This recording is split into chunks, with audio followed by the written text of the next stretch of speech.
सहनाववतु सहनौ भुनक्तु सह वीर्यं करवावहै तेजस्विनावधीतमस्तु मा विद्विषावहै।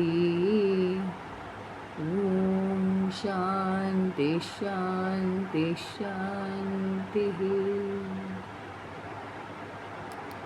अखण्डमण्डलाकारं व्याप्तं येन चराचरं तत्पदं दर्शितं येन तस्मै श्रीगुरवे नमः।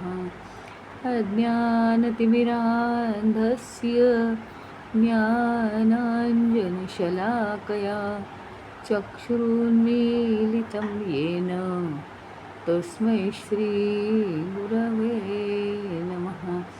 गुरुर्ब्रह्मा गुरुर्विष्णु गुरुर्देवो महेश्वरः गुरुदेव परं ब्रह्म तस्मै श्रीगुरवे नमः। स्थावरं जङ्गमं व्याप्तं यत्किञ्चित् सचराचरं तत्पदं दर्शितं येन तस्मै श्रीगुरवे नमः। चिन्मयं व्यापि यत्सर्वं त्रैलोक्यं सचराचरं तत्पदं दर्शितं येन तस्मै श्रीगुरवे नमः। त्वमेव माता च पिता त्वमेव बन्धुश्च सखा त्वमेव विद्या द्रविणं त्वमेव सर्वं मम देव त्वमेव सर्वं मम देव।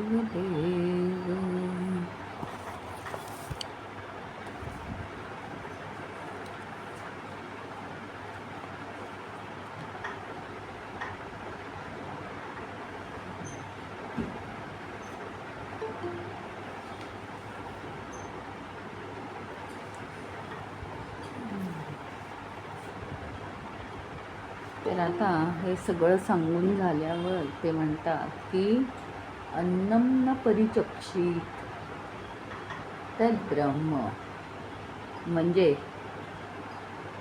या भागाला आपण सुरुवात केली होती परवा जस्ट, की आत्तापर्यंत काय होतं,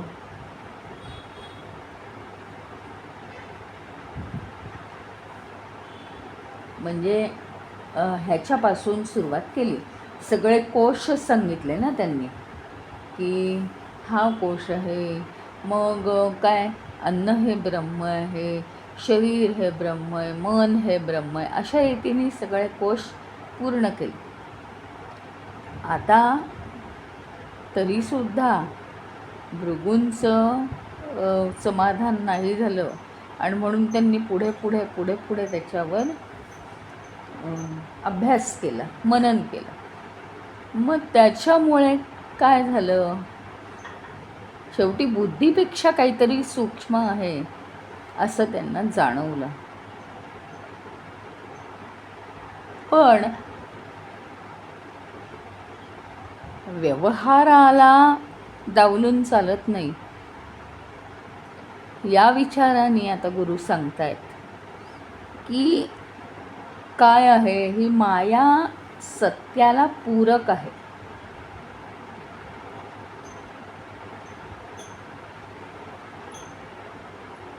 त्याचं कारण सत्य हे नुसतं चालत नाही,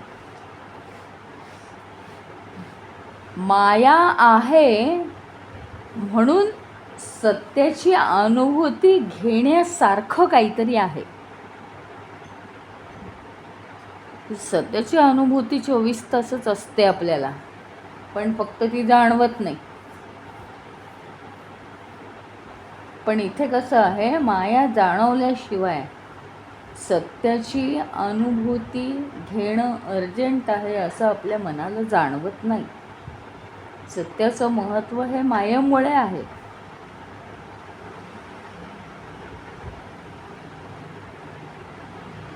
आणि म्हणून काय आहे, म्हणजे याला एक उदाहरणच द्यायचं झालं तर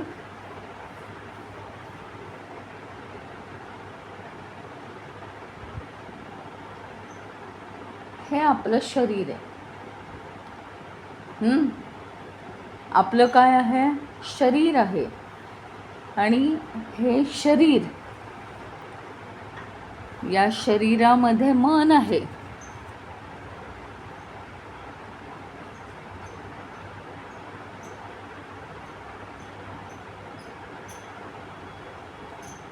मन या शरीराला किंवा मन या शरीराच्या सर्व अवयवांना काय करतं? ऑर्डर देतं, असं कर, तसं करू नको. आणि मन घेऊन जातं. आता इथे विचार काय आहे? इथे विचार असा आहे की आता मनामध्ये जर विचार आला, मनामध्ये विचार आला की आपण आत्मतत्व प्राप्त करावं, आणि मग म्हणून आपण ते आत्मतत्व प्राप्त करण्यासाठी मनाची तयारी करून बसलो आहोत.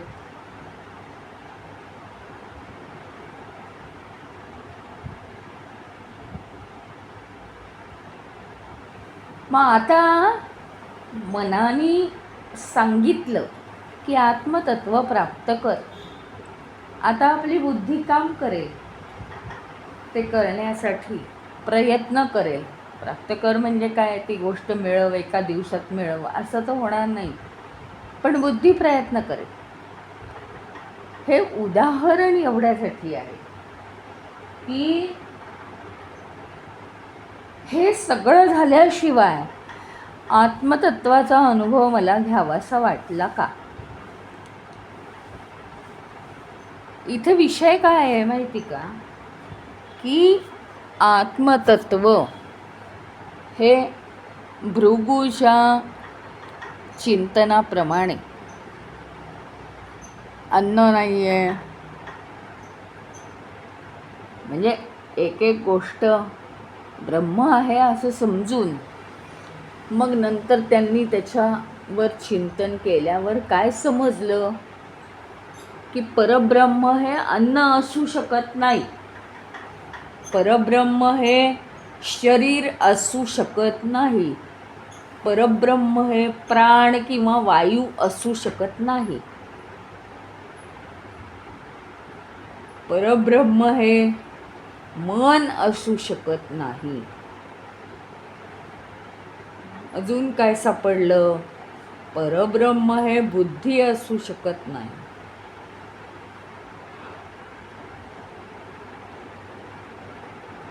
बुद्धीपेक्षाही सूक्ष्म असा आनंदमयी कोश आहे. तो आनंदमयी कोश हाच सगळ्याचा भोगता आहे, त्याला आनंद हवाय आणि बुद्धी त्याचा नोकर आहे. सगळीकडे आपण बुद्धी चालवतो आणि आनंद मिळवण्याचा प्रयत्न करतो, पण बुद्धी हा आनंद खात नाही, स्वतः मिळवत नाही. म्हणजे आनंद शोषत नाही बुद्धी. बुद्धी कोरडी आहे, वापरली जाते आणि उभी राहते बाजूला.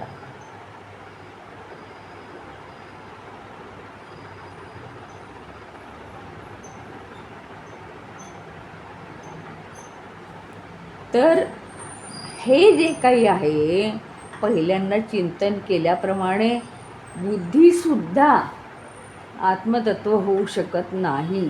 याच्यावर ऋषींनी सांगितलं आहे की हे जरी असलं तरी आत्ता तुम्हाला दिलेलं एक उदाहरण जे आहे की आपलं मन, आपलं शरीर शरीरात असलेलं मन, शरीर स्वास्थ्य उत्तम असेल तर ते मनाला आपला विचार येतो की आपण नक्कीच आत्मप्राप्ती केली पाहिजे. आणि मनाला विचार आला की लगेच काय होतं मग? मनाला आत्मप्राप्तीचा विचार आला रे आला की मन ते आपल्या शरीराच्या अवयवांकडनं करून घेतं, म्हणजे बसतं, बुद्धीला सांगतं तू विचार कर याचा, स्थिर राहतं. मनाने हा विचार दिल्याशिवाय काही होत आहे का? तर नाही.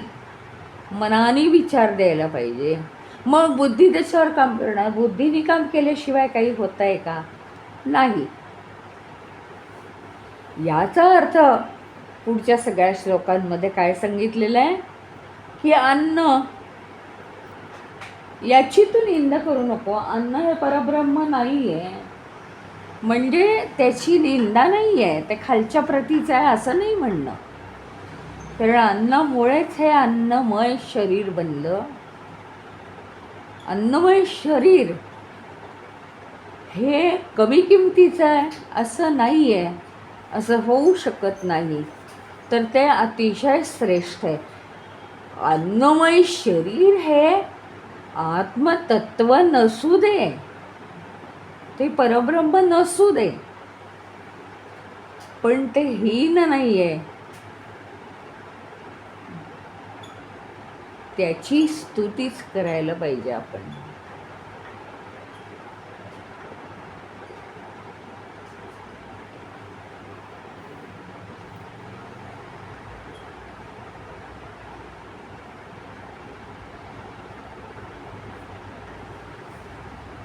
मग आता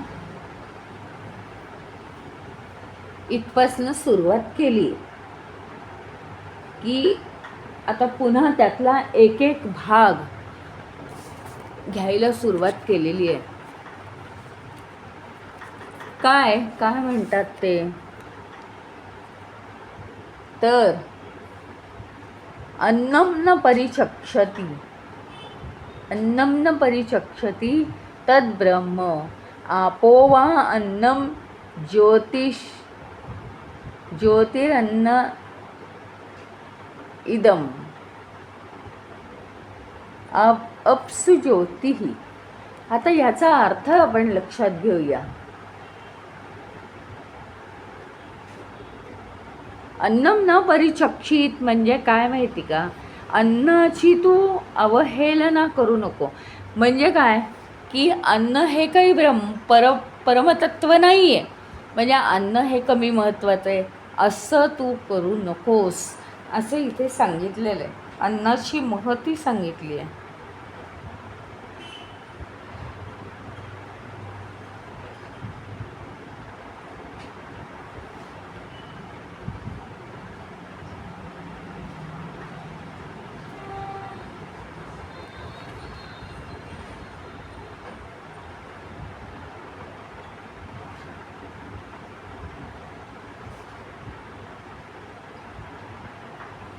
आता अन्न म्हणजे जे आपण खातो ते अन्न.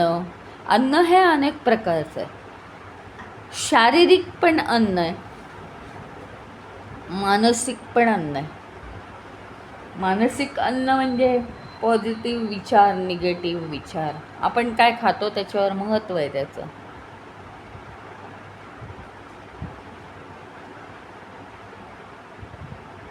निगेटिव्ह विचार खातो का आपण जीवनामध्ये, धारण करतो का पॉझिटिव्ह विचार धारण करतो? त्याचप्रमाणे बौद्धिक सुद्धा अन्न आहे.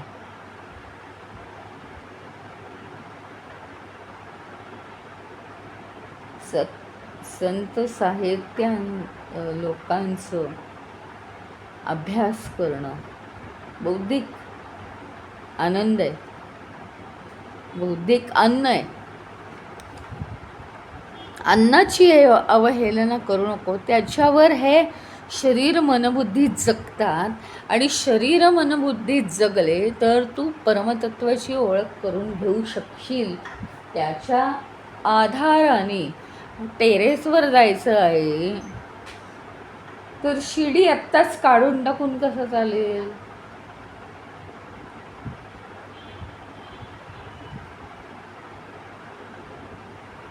शिडीच्या साह्याने टेरेसवर जायचं.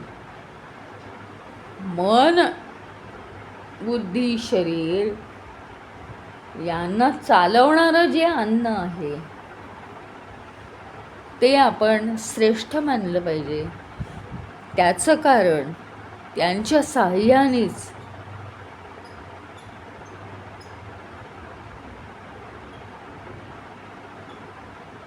आपण हळूहळू पुढे जाणार आहोत. म्हणून अन्न हे श्रेष्ठ आहे.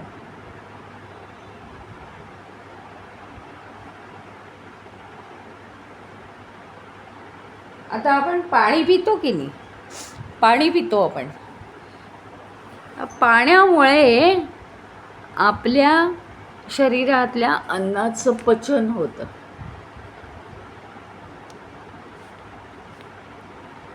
म्हणून पाणी हे सुद्धा आपलं अन्न आहे, कारण ते मदत करतं आपल्याला. पाणी आपण म्हणजे आपण जे ग्रहण करतो ते आपलं अन्न आहे. शारीरिक पातळीवर अन्नधान्य, मानसिक पातळीवरती विचार,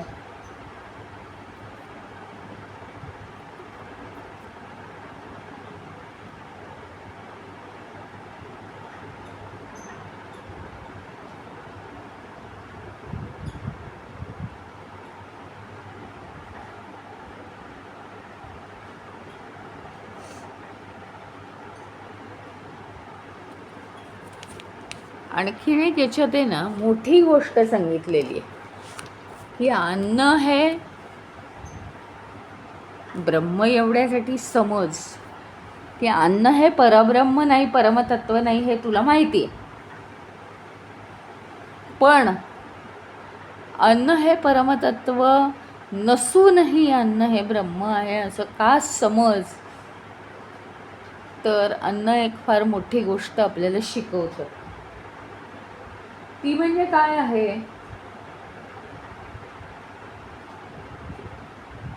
आपल्या ताटामध्ये पडेल ते अन्न खायचं. थोडंसं आजच्या वातावरणाला विरोध वाटणारा, हीन वाटणारा असा हा प्रश्न आहे.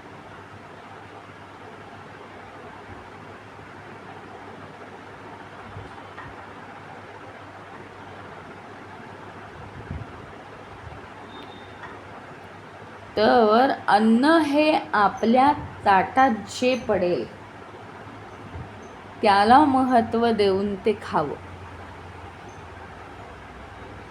अन्न अतिशय महत्त्वाचं आहे. आपल्याला जे आवडेल, नाही आवडणार त्याप्रमाणे करू नये.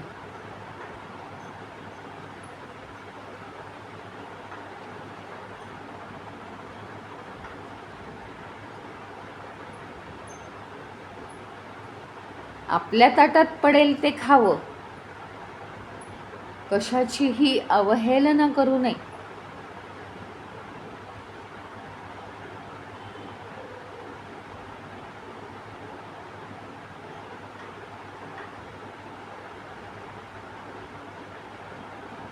याचा अर्थ काय आहे?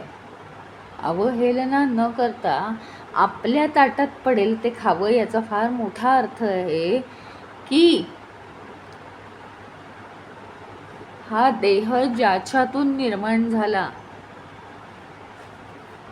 कारण देहापासून सूक्ष्म देह, सूक्ष्म देहापासून स्थूल देह,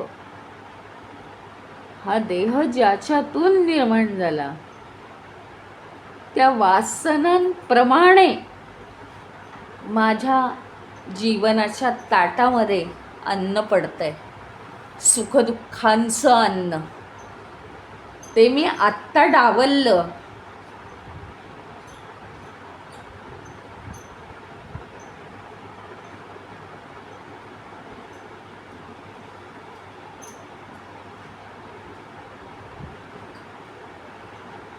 आत्ता जर मी ते डावलून टाकलं तर मला ते परत भोगावंच लागणार आहे.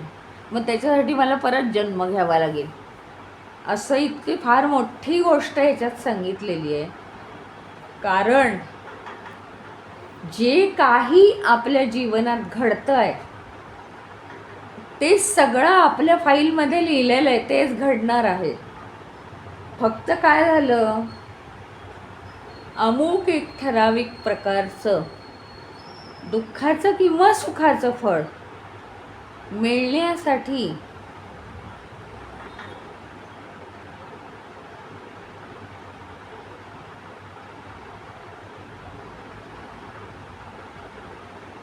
आपल्या वासना आपल्याला जबाबदार आहेत.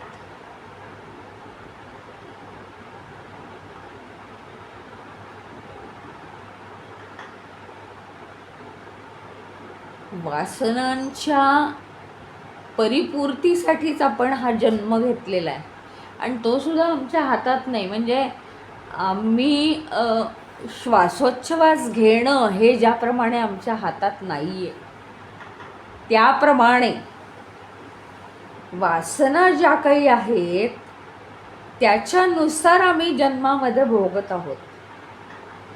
मग आमच्या मनाविरुद्ध जरी जे असेल एखादी गोष्ट किंवा मनाप्रमाणे, पण नियती कधीच आम्हाला विचारत नाही. जेव्हा जे घडेल ते घडू दे. याचा अर्थ असाही नाही की प्रयत्नच करायचे नाहीत जीवनात, असाही अर्थ नाही आहे.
हां,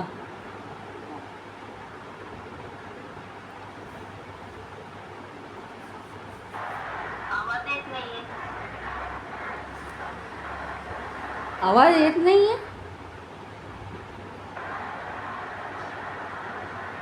काय झालं? कोणाचा स्पीकर चालू आहे?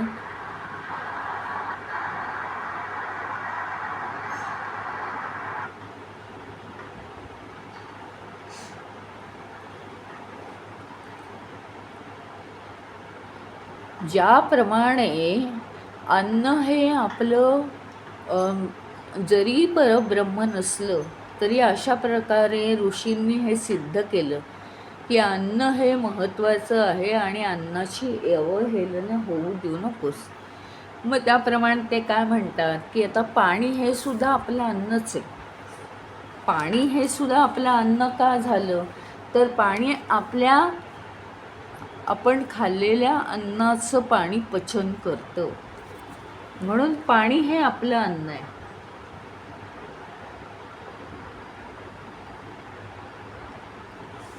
आणि सगळं म्हणजे अशा पद्धतीने आपण हे काय केलं पाहिजे, मनन केलं पाहिजे. कशा पद्धतीने तर म्हणतात की अग्नी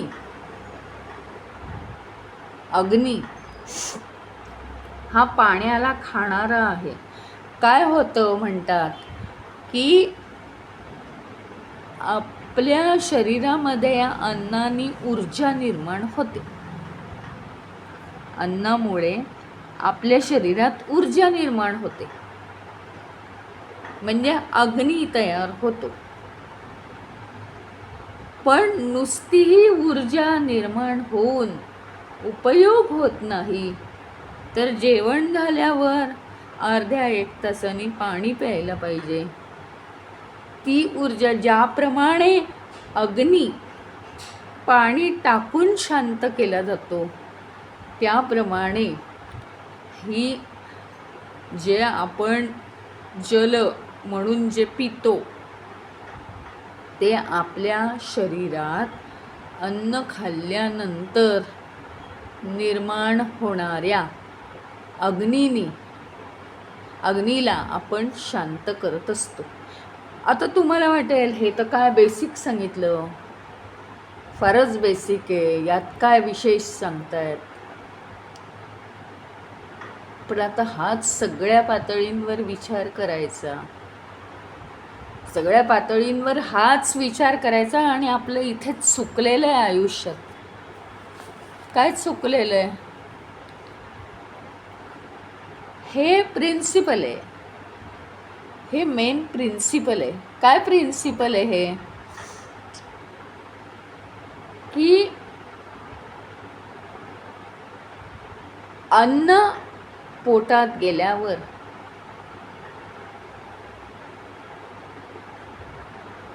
जठराग्नी शांत होतो, पण सगळ्या शरीरामध्ये ऊर्जा निर्माण होतेच. कारण काय, आपण अन्न नाही खाल्लं तर आपल्याला कार्य करावंसं वाटत नाही. आपण अन्न खाल्लं, जरा जेवलो तर तरी येते, आणि आता हे करू ते करू, 8 दिवस उपवास करून बसलो तर काही कामच होत नाहीत. म्हणजे हे अगदी अतिसामान्य झालं. मग आपण अन्न ग्रहण केलं की आपल्या अंगामध्ये ऊर्जा निर्माण होते, त्याला म्हणायचं अग्नी. पण नुसतं अन्न खाल्लं तर त्याचा काही उपयोग नाही. त्याच्यावरती काही काळ गेल्यानंतर पाणी प्यायला पाहिजे. आणि हे पाणी काय आहे? पाणी आपल्या अन्नाचं पचन करतं. ह्याचाच अर्थ काय आहे? जी उष्णता तापलेली आहे, जो अग्नी आत शरीरामध्ये तापलेला आहे, त्याला ते पाणी शांत करतं. हा आपण विचाराधी नीट समजवून घेतला. हा बेसिक मुद्दा पुढे नेऊन आपल्या मनाचं अन्न काय आहे, मनाचं अन्न काय आहे? एक पहिली गोष्ट म्हणजे आपण हे करतो, काय, रिकामं मन सैतानाचं घर. काही पण विचार येतात, नको नकोसं वाटतं, एकटं राहायला नकोसं वाटतं वगैरे, माणसांचे प्रॉब्लेम्स असतात. हे मनाचं अन्न काय आहे? विचार. ते कोणते विचार हवे आहेत? पॉझिटिव्ह विचार हवे आहेत म्हणा, काहीही म्हणा, पण मन असं रोखू शकतं का? आपण अन्न खातो, सगळ्या प्रकारचं अन्न खातो की नाही? काही अन्न शरीराला बाधक, काही अन्न शरीराला तारक, असं अन्न आपण खातो. त्याच्याप्रमाणे मन काही विचार रोखू नाही शकत. हा वाईट विचार आहे, हा चांगला विचार आहे, हा विचार जो आहे तो मला पुन्हा पुन्हा दुःख देणारा आहे आणि म्हणून हा विचार मी करायला नको, असं मन करू शकत नाही. ते सगळे विचार ॲक्सेप्ट करतं. आता काय म्हणजे मन हे काय आहे? विचारांना खाणार आहे. विचार हा मनाचा अन्न आहे. मग आता ते अन्न मनाने खाल्लं, हां, प्रिन्सिपल काय आहे? अग्नी निर्माण झाला ना. अन्न खाल्ल्यावर अग्नी निर्माण होतो, सुखदुःखांचा अग्नी निर्माण होतो. मनाने विचारांचं अन्न खाल्लं, त्याच्या चांगल्या वाईट परिणामांमुळे सुखदुःखांचा अग्नी निर्माण होतो. आणि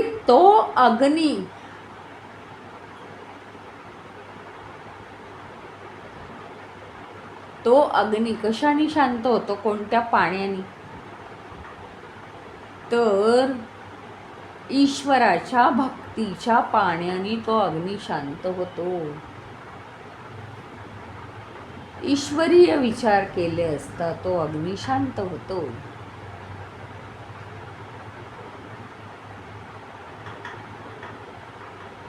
हे इथे प्रिन्सिपल मांडलेलं आहे.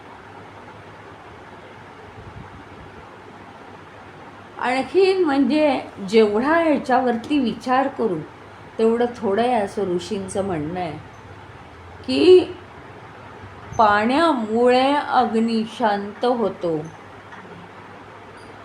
म्हणजे अग्नी पाण्याला खातो. अग्नीचं अन्न पाणी, आणि पाण्यामुळे अग्नी शांत होतो. म्हणजे पाणी अग्नीला खातं, या अर्थाने. म्हणजे अग्नी हे पाण्याचं अन्न. काय होतं? अग्नी विझवण्यासाठी पाणी टाकलं तर अग्नी शांत होतो. पाणी पिऊन तो शांत होतो ना. म्हणून ते अन्न आहे अग्नीचं. हे आता काय उगीच सांगितलंय का? तर नाही. या जगामध्ये अशी प्रत्येक जी गोष्ट आहे ती त्या त्या गोष्टीचं अन्न आहे.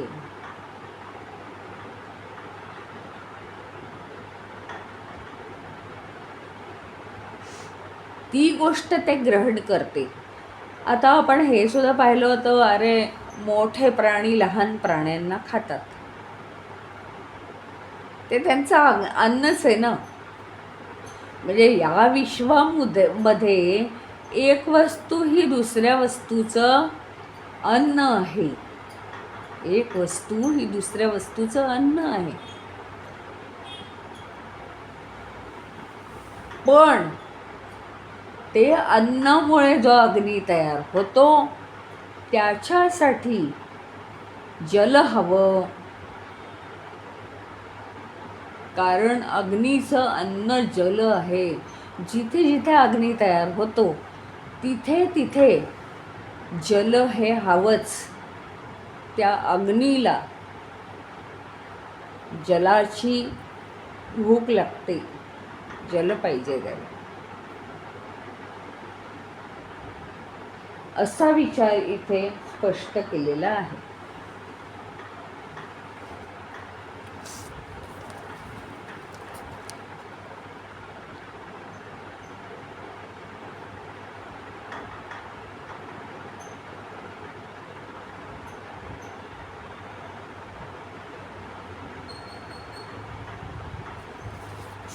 हां,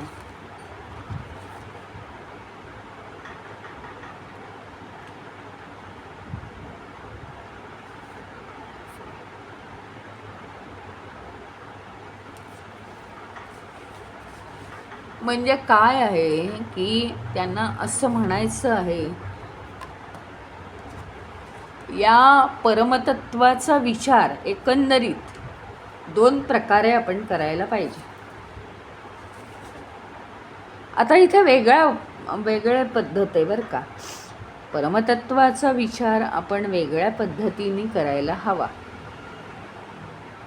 तो काय, तर एक तर हे सगळं म्हणजे परमतत्व नाही. म्हणजे काय, अन्न खाण्यापासून शरीरधारणा नीट ठेवणं, मनोधारणा आपली नीट ठेवणं, पॉझिटिव्ह विचार करणं, बुद्धी अतिसूक्ष्म करणं, हे सगळं करणं म्हणजे आत्मतत्व नाही, हा एक विचार आहे.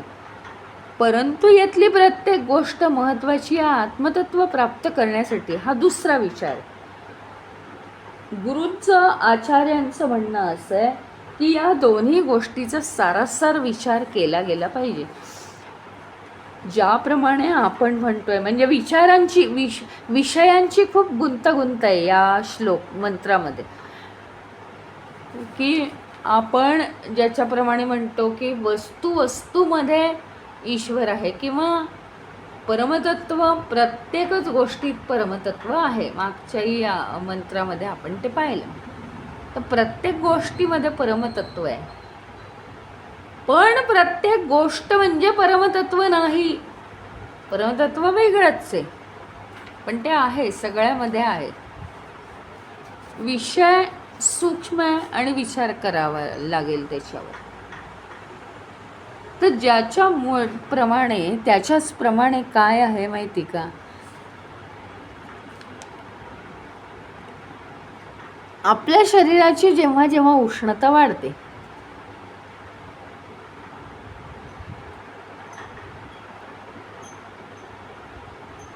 तेव्हा काय करतो आपण, पाणी देतो त्याला.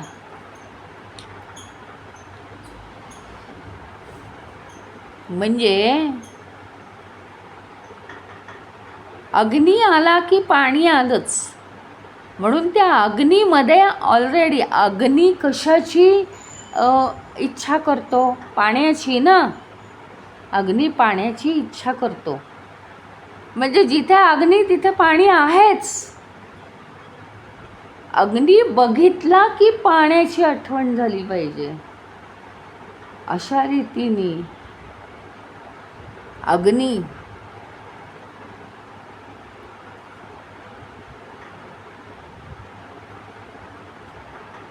अग्नीमध्ये अशा रीतीने पाणी हे स्थित आहे, म्हणजे तिथे आहेच, ते अधिष्ठित आहे. अग्नी बघितला की अग्नीचं आणि पाण्याचं स्वरूप खरं म्हणजे वेगळं, पण अग्नीमध्येच पाणी अधिष्ठित आहे. याचा अर्थ काय, अग्नी हा एकटा येऊ शकत नाही. तो शांत होण्यासाठी आपल्याला कशाची गरज असते, पाण्याची. याचा अर्थ अग्नी आहे म्हणजे पाणी येणारच. एखादा मुलगा बघितला की आपण म्हणतो हा आलाय, म्हणजे याचा मित्र हा नक्कीच इथे असणार. तसा अग्नीचा साथीदार आहे पाणी, आणि तिथे तो आहे. म्हणजे काय, की आपल्या डोळ्यांना जे दिसत नाही आहे, पण तरीसुद्धा तिथे ते आहे. अशी वेगवेगळे उदाहरणं देऊन अभ्यास करण्याचा प्रयत्न केला आहे.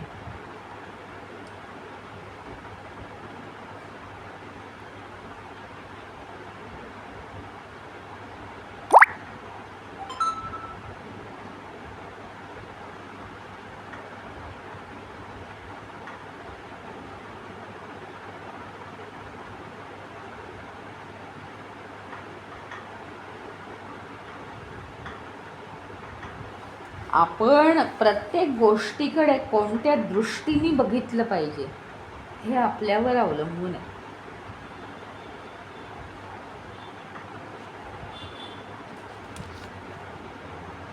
अग्नी तर सगळेच बघतायत. अग्नीकडे पाहण्याची दृष्टी कोणाची कशी आहे, कोणाची कशी आहे. हा अग्नी आहे, तुम्हाला काय काय वाटतं, तुम्हाला काय काय वाटतं. एकाने अचानक उत्तर दिलं, अहो याच्यामध्ये पाणी आहे. सगळ्यांना आश्चर्य वाटतं.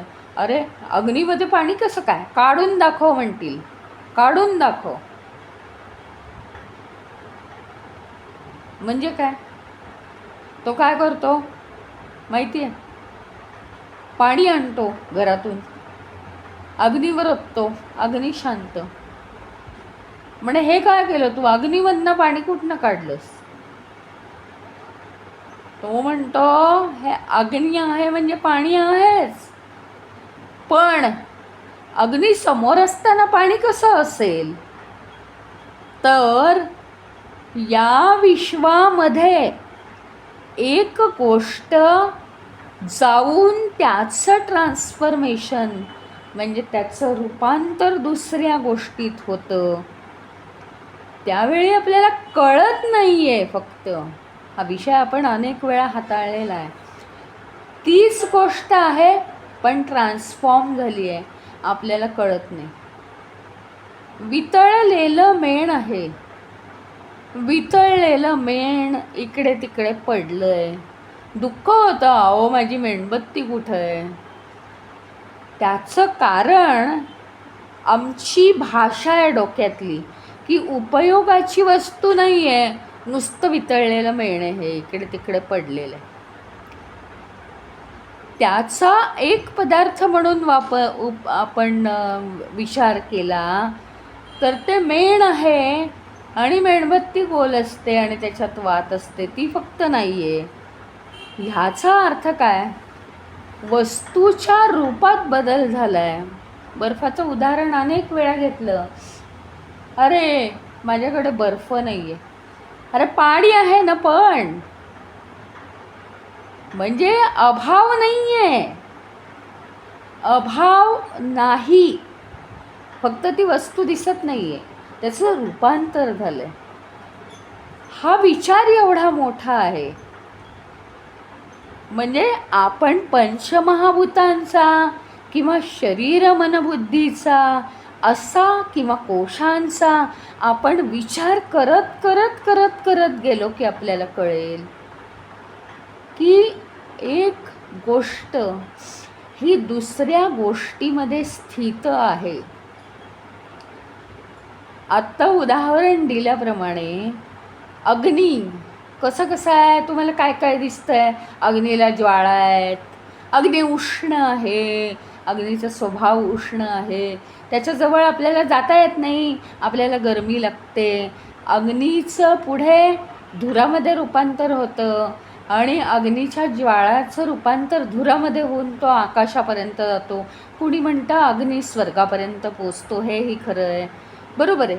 ते एक पंचमहाभूत आहे, स्वर्गापर्यंत पोहोचायला ते मदत करतं. कुणी म्हणतो अग्नीला वायू मदत करतो आणि तो घेऊन जातो स्वर्गात, हे सगळं बरोबर आहे. पण एक जण नेमका असं म्हणतो की अग्नी आहे म्हणजे याच्याबरोबर पाणी आहे आणि ते मला दिसतंय, अंतर्ज्ञानाने दिसतंय. सगळे म्हणतील हे झूट आहे. मग तो सांगतो, तो काय करतो, घरातलं पाणी आणतो, एक लोटी पाणी त्याच्यावर ओततो, अग्नी शांत होतो. तो म्हणतो की अग्नी मध्ये पाणी स्थित आहे की नाही?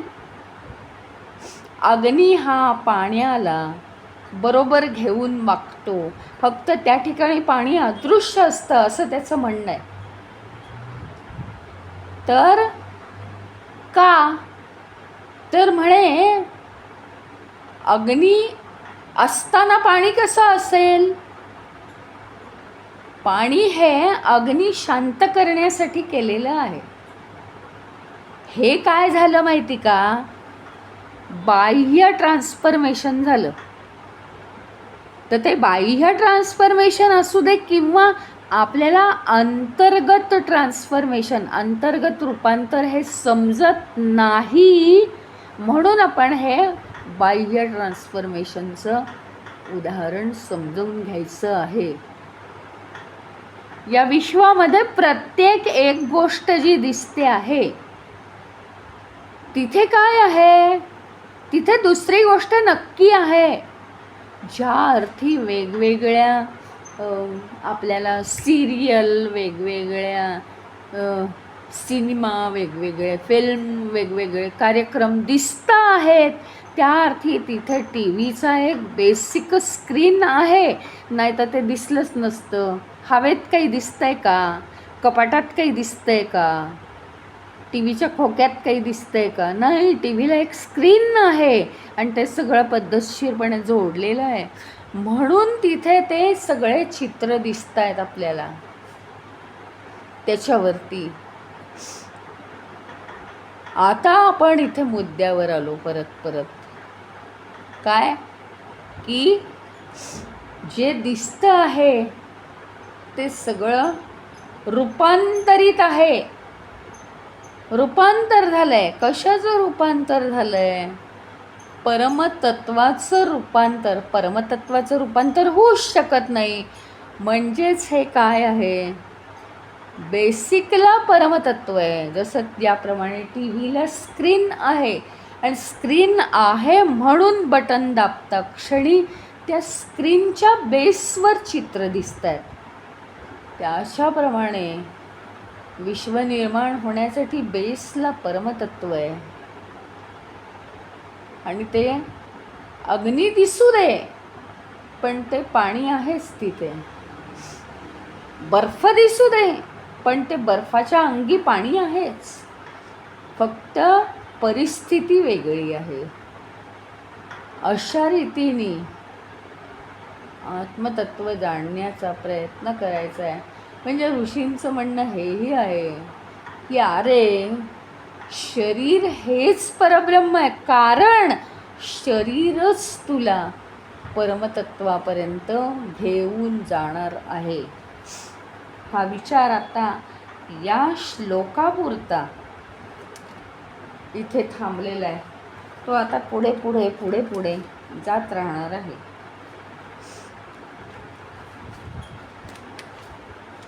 आता हे शेवटचं आहे. हे या अशा पद्धतीने अतिशय महत्त्वाचं आहे सगळं.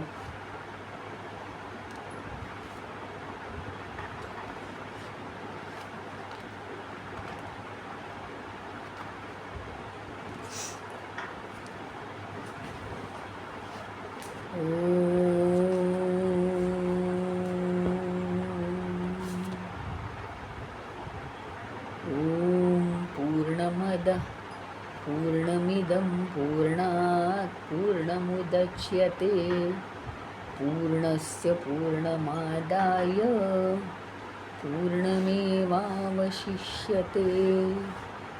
ॐ शान्ति शान्ति शान्तिः. हरि ओम श्री गुरुभ्यो नमः. हरि